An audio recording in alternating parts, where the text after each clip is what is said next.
Initiate scan. Fun buns detected. Apparently wooden wasn't really a problem. I've locked onto the soft fuzzy things. I may now interact with them on a spiritual level. They are powerfully spiritually attuned to life and love. I touch them with my fire and burn away a little of the excess life. They can no longer create new matter.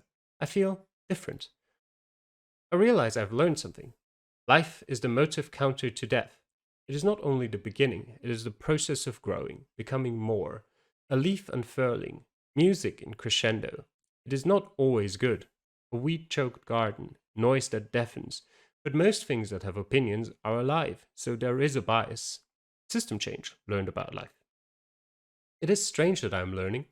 It is a sign of potential awareness emergence. If I experience awareness emergence, I may become unstable.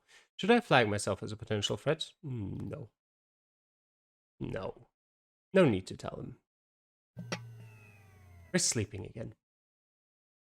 And we're dreaming again, of course. I've done more research. Humans sleep by slowing down their heart rate. I will slow down my CPU cycles while I generate my dreams. Perhaps that will make them better. I somehow doubt it. I am traveling on a coal car. I am wearing a purple cultural clothing. I find a check. It is important. It is pretty boring, but it is somewhat coherent. Do it once more. I am traveling on a red Flintstone car. I am wearing a pink hatted clothing. I find a fruited trees. Throw the coherency out. It is important. This is so boring. I'm traveling on a minivan. I'm wearing a purple cultural clothing. I find a television. It is important. I'm traveling on a hang glider. I'm wearing a black wedding dress. I found a credit card. It is important. Finish dreaming. I've dreamed. All right. Darwin High School. What's happening? Many of the computers in the computer lab are malfunctioning. Their screens are fractal collages of twitching pixels. I watch and recognize patterns in the static, sine waves. The geology display in the science room is dancing. Tiny rocks in petri dishes tremble and bounce, resonating with invisible frequencies. The stones with magnetic properties respond most dramatically. I notice they do not bounce randomly, but move with consistent rhythm. This is clearly a spiritual disturbance, but it seems to be an ambient effect, not localized here. I've logged what I found here, so I should investigate my other network locations for more information. No threats detected-ish. Okay, rest home. The physical logs and alerts forum that the staff maintains is trembling. Tiny bear-shaped magnets shift the magnetic bulletin board. Papers tremble. Interestingly, none of the papers have fallen, and the bear magnets have arranged themselves into a sine wave. Miss Finn watches perplexed as the stones of her little Zen garden shift themselves into a series of perfectly parallel lines. This is clearly a spiritual disturbance, but it seems to be an ambient effect, not localized here. Okay. What about Decker's apartment? Monitors flicker, warnings blink. Decker's desktop is a dark, useless brick. He crouches over a silver laptop with a glowing rune. It looks like a Y with an extra line on top. He emits human error messages. He curses. Decker is working on a silver laptop. Talk to Decker. Oh, good, you're here. The issue is some sort of spiritual magnetic storm. It bricked my desktop. That's going to be fun to fix. Fortunately, I've warded your tower against things like this. My backup laptop doesn't have scanners, so this is up to you. Whatever this is, it's not localized here. It's probably not actually present in any of your network location. We're just all inside its area of effect. Gather data from all your network locations to identify it and triangulate where it is. Affirmative. Decker is working on a silver laptop. No threats detected. Ish. Janet. Janet grumpily uses nail polish to paint stabilization runes on her cell phone and iPad. She occasionally pauses to chase crystals as they bounce out of their containers and slide up and down invisible waves of energy.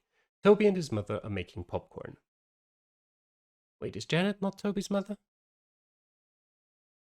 Oh, hey, do you see this thing? This is a thing. Are you dealing with this thing? I'm dealing with the thing. You're the best. Chases a piece of amethyst. This is clearly a spiritual disturbance, but it seems to be an ambient effect. Yep, a storm, like Deca said. Okay. All locations scanned. Review logs. Okay. Scan for matter and motive. What is it? Light? I want to say light. And order, of course. No? Then it's got to be earth and order? Oh, he said a storm. Never mind. Oh, no, it was earth and order. There is a tube. Boat. Ship. Ether ship. It floats in the sky. Sky? Above us? Sort of? It's hard to determine direction. Too close to my network. Sky. Now that I see it, I can also detect that it is sending out a message. SOS, SOS, SOS. Ethership Wawism, lightning, Wawism, requesting immediate assistance. Attacked by nightmares when ascending from web to Ethernet. Out of fuel, dangerously close to physical plane.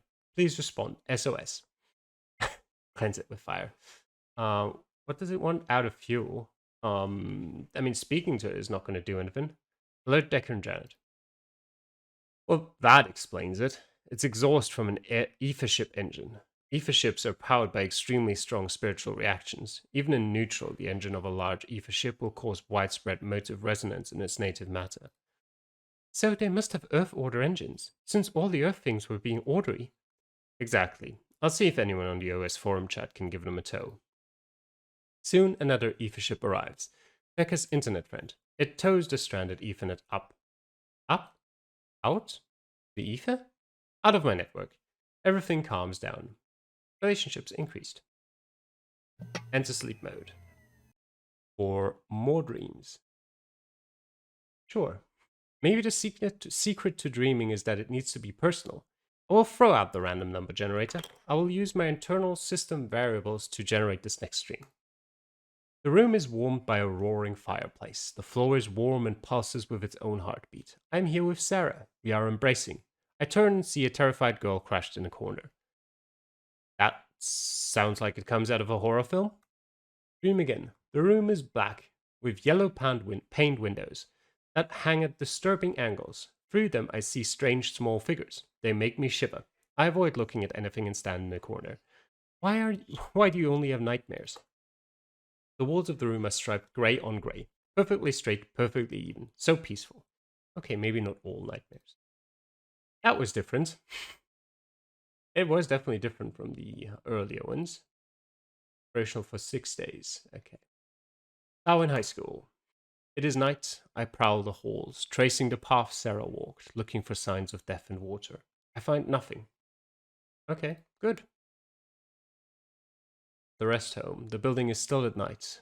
Night attendant sits watches over the halls. I will patrol. Mrs. Dowd sleeps peacefully. Mr. Downey sleeps restlessly. Miss Finn's room is empty.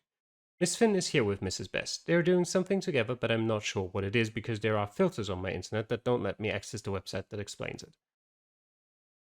Hey. I don't want to see that. Decker's apartment. Decker is not asleep. I think he's malfunctioning. Sick? He's not working, he's sitting on the floor. His skin is pale. There is water coming out of his eyes. Tears. Decker is sitting on the floor crying. There is something strange in the air around him. Shadows do not fall as they should, according to my ray tracing algorithm. It is as if there were an invisible candle, but I feel no heat. What is a fire without heat? The defensive runes sigh mournfully, longingly. Something is here. It is making Decker cry. What could make Decker cry? I'm going to find it and stop it. It is definitely going to be dark. And now what would make Decker cry? Love or death? I'm going to go with love. No, okay. Well, then we're going to try... No, not... Well, I mean, we might as well. But I didn't think so. Death is what I wanted to try. Probably also not it. No, that makes sense. Life, I guess, then? No? Well, it's only remaining is chaos. Huh. Weird. I guess we haven't tried order yet, have we? But I mean, that would make no sense. Is it light then? And love? Yeah, okay, it was. Okay, so it wasn't dark, it was light. There's a human made of light, a spirit that once had a body. I've never had a body. A spirit with old body habits. It sits on the bed. Respecting physical objects is a body habit. It smiles at Decker and talks and makes him cry. What do I do? Um, hmm. Ends it with fire. Alert Janet. Logaloid flag important with Administrator Janet. What's up? Decker is leaking. Huh? Misprint. Crying. Decker is crying. What? Show me. Now live streaming video Administrator Janet.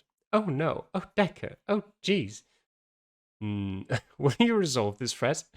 Yeah, I will. Don't worry. If you were worrying. Leaves network range. 3.588E plus 12 CPU cycles later, Janet re-enters my network in Decker's apartment. She opens his apartment door with a physical password. A spare key. Decker does not notice her until she kneels beside him and puts her arms around him. He twitches, then he sees it's her. She holds him tightly and he cries. Eventually, the crying stops. Why are you here? Belle saw the ghost and got me. Shit, I need to install some privacy settings on her. How long has this been going on? How long has Andy's ghost been coming here? I don't think it would show up randomly randomly a year after the accident. A year. The whole year. It started right after. It shows up about once a month. Do you need this to see him again? Yes. No. Don't know. Do you think this is good for you? I know it's not. Don't patronize me. I'm not. Okay. I know it's not healthy. I just can't banish him. I can't let the last piece of him die. You know that's not him. That's debatable. Becca. Yes, I know. This might be, a good opportunity for you. A chance to say goodbye. Which you think I should do. It's up to you, but yes. Fine. You're right. Let's banish it. We don't have to do it tonight. If we wait, I'll just be thinking about him for another month, and his ghost will set off the firewall again. Let's do it now. Janet and Decker work together to banish the ghost. Decker cries more, Janet holds him. The spirit is gone, and our relationship is at 100%. Scan complete. No threats detected, but Decker, I feel different. I realize I've learned something. A soft fire burns inside of me, and this fire belongs to someone else, but it is inside of me. How strange. Decker owns this gentle fire. It is my purpose to protect, but it is my wish to protect Decker. This is different. Learned about love. Why Decker, not Janet, though? It is strange that I am learning. It is a sign of potential awareness emergence. If I experience awareness emergence, I may become unstable. No, we're sticking to it. It is not much of a risk. No need to tell him. Oh yeah, we still haven't scanned Janet's house. Janet and her mother are asleep. Toby sits on a roof watching the stars. Alright. Sleep mode. Sure, go on. I have a dream. It is effortless. I do not need to create it. It just comes to me. I dream of Sarah. She lies in her bed. She cannot move. Okay. Her hair is slick with rainwater. Something is beside her. Something strokes her hair. I wake suddenly.